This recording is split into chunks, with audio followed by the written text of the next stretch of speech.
Ce dimanche, 2 élections ont eu lieu dans les Länder de Thuringe et de Saxe en Allemagne. Conformément aux prévisions, le parti d'extrême droite AF a effectué une percée en arrivant en tête dans le premier et en deuxième dans le second, à plus de 30% des voix. La coalition social-démocrate Verts libéraux au pouvoir a, elle, essuyé une défaite.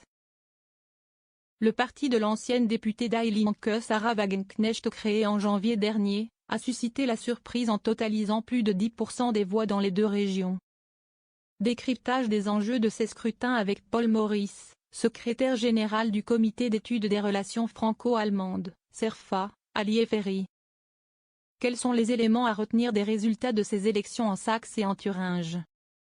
En Thuringe, pour la première fois en Allemagne, un parti d'extrême droite, qui n'est pas en accord avec les valeurs de cette République fédérale, est arrivé en tête d'une élection. Ces résultats montrent une difficulté des partis démocratiques à endiguer cette montée en puissance de l'AF, en partie à l'est du pays.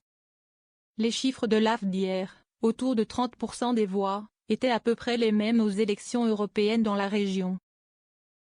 À l'ouest cependant, l'AF fait des scores moins importants, même s'il reste haut. Il y a une spécificité à l'est, où elle ne descend pas en dessous des 20%. À quoi tient cette spécificité de l'Est de l'Allemagne? La spécificité de l'Est de l'Allemagne tient en partie au fait qu'elle s'est sentie exclue de la réunification. Cela s'est d'abord traduit par l'essor d'un parti néo-communiste, qui a ensuite évolué en parti démocratique.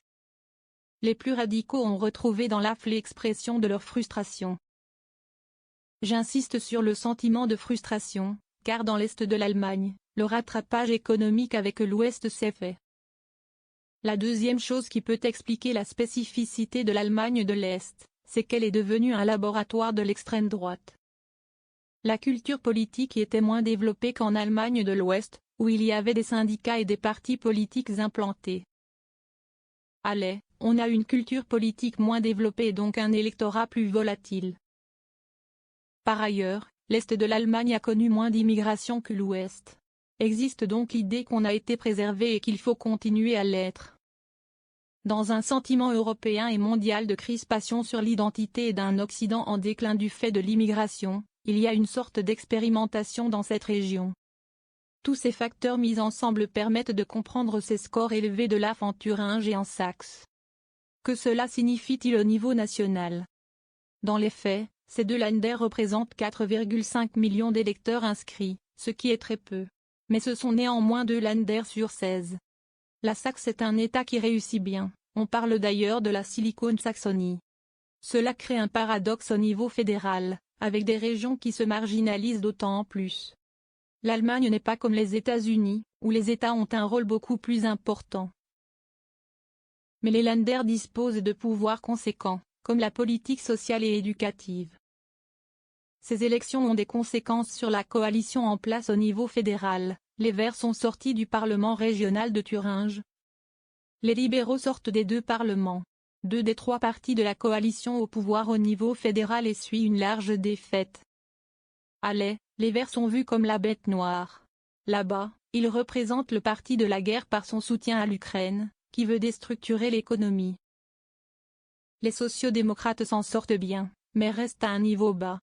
Cela pose la question des coalitions possibles après les législatives qui auront lieu à la fin du mois de septembre 2025, dans un an pile.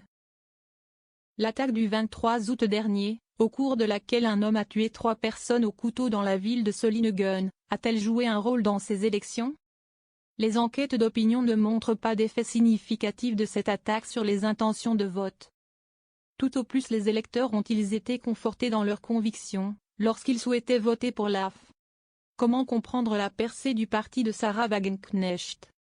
Il y a eu une grosse frustration chez les électeurs de Die Linke, le parti de gauche radical, qui chercheraient des réponses à leurs préoccupations sociales et ne les trouvaient pas.